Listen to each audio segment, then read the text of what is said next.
समसामयिकी के अंतर्गत देखते हैं। कावेरी जल प्रबंधन प्राधिकरण, इसे जल शक्ति मंत्रालय के अधीन विधिक तौर पर किया गया। पूर्व में यह जल संसाधन, नदी विकास और गंगा कायाकल्प मंत्रालय के अधीन था। इसका गठन 2018 में किया गया था। इसका कार्य कावेरी नदी जल विवाद का समाधान करना। कावेरी नदी जल विवाद में शामिल राज्य कौन कौन से हैं? तमिलनाडु, कर्नाटक, केरल, पुडुचेरी।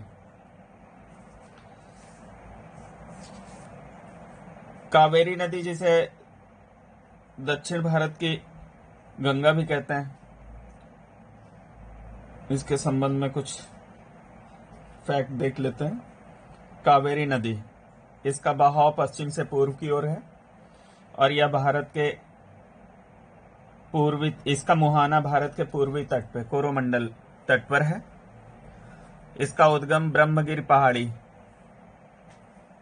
कुर्ग, कर्नाटक में स्थित है और इसका मुहाना बंगाल की खाड़ी कह सकते हैं। शिव समुद्रम जलप्रपात इसी नदी पर है। इस नदी के बाएं किनारे पर मिलने वाली सहायक नदियां जैसे हेमावती, सिमसा और दाहिने किनारे पर मिलने वाली प्रमुख नदियां भवानी, अमरावती। परीक्षा दृष्टिकोण से ये तथ्य महत्वपूर्ण है। भारतीय संविधान में अगर देखें नदी जल विवादों के संदर्भ में, तो संविधान के भाग 11 में, संविधान के भाग 11 में अनुच्छेद 262 में, अनुच्छेद 262 में अंतरराज्यिक नदियों या नदी दोनों के जल संबंधी विवादों के न्याय निर्णयन के संबंध में प्रावधान है। ये इसकी संवैधानिक स्थिति होगी।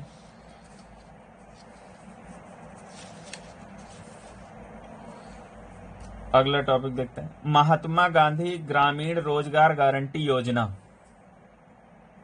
में 2020 तक कार्यरत मजदूरों की कुल संख्या लगभग 78 लाख है, जिसमें से सर्वाधिक राज्य कार्यरत हैं छत्तीसगढ़ में। नंबर 1 पर छत्तीसगढ़, फिर उससे कम राजस्थान दूसरे नंबर पर है और तीसरे नंबर पर उत्तर प्रदेश। महात्मा गांधी ग्रामीण रोजगार गारंटी योजना मनरेगा का प्रारंभ नरेगा के रूप में 2 फरवरी 2006 को, नरेगा के रूप में 2 फरवरी 2006 को किया गया था आंध्र प्रदेश के बंदावाली जिले के अनंतपुर गांव से, और 2 अक्टूबर 2009 को नरेगा को मनरेगा में परिवर्तित कर दिया गया, महात्मा गांधी रोजगार गारंटी योजना। यह जो इसका क्रियान्वयन, मनरेगा का क्रियान्वयन ग्रामीण विकास मंत्रालय द्वारा किया जाता है, ग्रामीण विकास मंत्रालय द्वारा किया जाता है।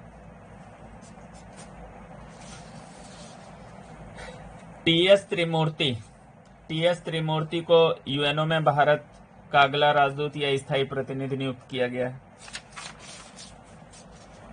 DIAT, defence institute of advance technology Pune ने कोविड-19 को विघटित करने के लिए माइक्रोवेव स्टेरिलाइजर अतुल्य विकसित किया है। कोविड-19 को विघटित करने के लिए NCSTC, national council for science technology communication, ने कोविड-19 पर ध्यान केंद्रित करने के लिए तथा साथ में स्वास्थ्य और जोखिम संचार पर yes year of awareness on science and health कार्यक्रम शुरू किया। अगला विषय है global report on internal displacement 2020। इसमें 2019 के आंकड़े शामिल हैं। इसमें बताया गया है कि वैश्विक स्तर पर संघर्ष, हिंसा, प्राकृतिक आपदा के कारण लगभग 50 मिलियन लोग विस्थापित हुए। भारत के संदर्भ में अगर देखें तो भारत में सर्वाधिक विस्थापन हुआ है, लगभग 5 मिलियन लोग विस्थापित हुए हैं, जिसमें से देखा जाए तो भारत में दक्षिण पश्चिम मानसून के कारण 2.6 मिलियन से अधिक लोगों को विस्थापन का सामना करना पड़ा है। आपको पता है कि भारत में दक्षिण पश्चिम मानसून वर्षा का प्रमुख स्रोत है।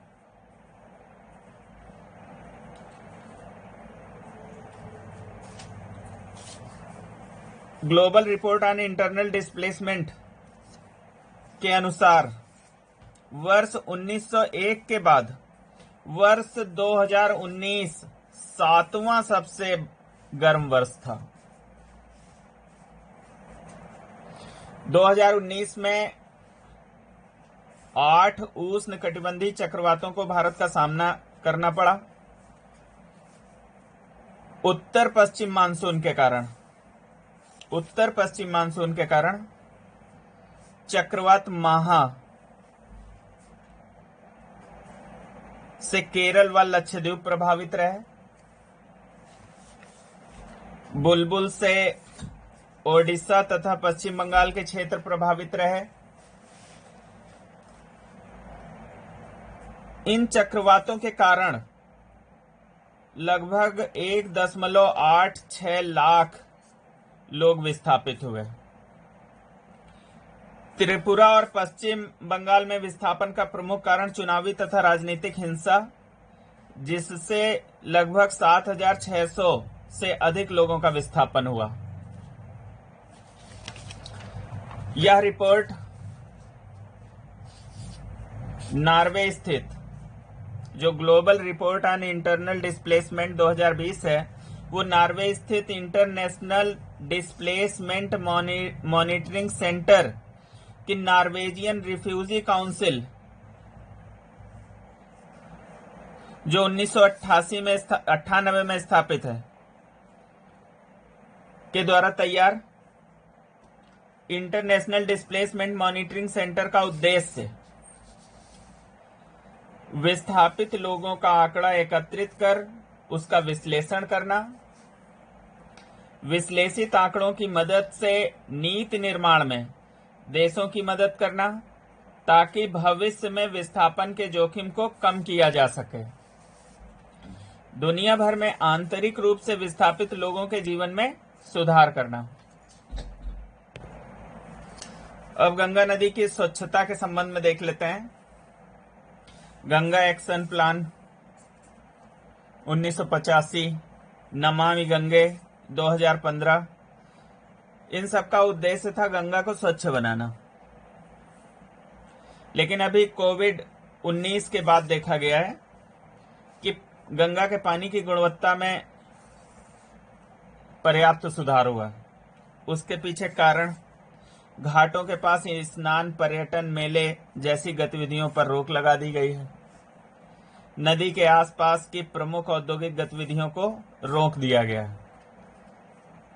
अभी वर्तमान में स्वच्छता के संदर्भ में देखें तो प्रदूषण के संबंध में, चाहे ध्वनि प्रदूषण हो, चाहे वायु प्रदूषण हो, आदि सभी में पर्यावरण के अनुकूल या सकारात्मक परिवर्तन देखे गए।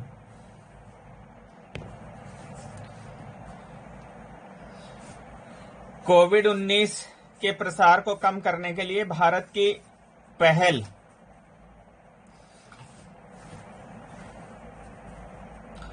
कार्यक्रम को $3 मिलियन USAID द्वारा दिए गए। USAID तात्पर्य United states agency for international development देने की बात कही गई। $3 मिलियन, $3 मिलियन। अंतर्राष्ट्रीय बजट पार्टनरशिप आईबीपी सर्वेक्षण में बजट पारदर्शिता और जवाबदेही के मामले में 117 देशों के सर्वेक्षण में पहला स्थान न्यूजीलैंड और 53वां स्थान भारत। अंतर्राष्ट्रीय बजट पार्टनरशिप आईबीपी बजट पारदर्शिता और जवाबदेही के मामले में 117 देशों के सर्वेक्षण में पहला स्थान न्यूजीलैंड और 53वां स्थान भारत का। Wadia institute of Himalaya geology कहाँ है? तो देहरादून में। अभी एक इतिहासकार हैं आरबी स्मिथ जिनका निधन हो गया, उनकी पुस्तक Delhi that no one knows और कैपिटल विग्नेट्स। रामायण विश्व स्तर पर सर्वाधिक देखे जाने वाले मनोरंजन कार्यक्रमों में विश्व रिकॉर्ड बनाया है इसने। 16 अप्रैल 2020 को लगभग 77 मिलियन लोगों ने इसे देखा। हिजबुल्लाह शिया इस्लामिक राजनीतिक पार्टी है लेबनान में, जो ईरान के प्रयास से 1980 के दशक में स्थापित। हिजबुल्लाह को जर्मनी ने आतंकवादी संगठन के रूप में वर्गीकृत किया है। G20 डिजिटल इकोनॉमी मंत्रियों की बैठक वीडियो कॉन्फ्रेंस के माध्यम से 30 अप्रैल 2020। भारत का प्रतिनिधित्व इसमें किया है केंद्रीय मंत्री रविशंकर प्रसाद ने। मुख्य बिंदु इस बैठक के संचार बुनियादी ढांचे को मजबूत करना, साइबर सुरक्षित विश्व के लिए बुनियादी ढांचे में सुधार करना और सुरक्षित तरीके से गैर व्यक्तिगत डेटा विनिमय प्रदान करना। 1 मई को अंतर्राष्ट्रीय श्रमिक दिवस के रूप में मनाया जाता है। अंतर्राष्ट्रीय श्रमिक दिवस यह पहली बार विश्व स्तर पर 4 मई 1886 को मनाया गया था।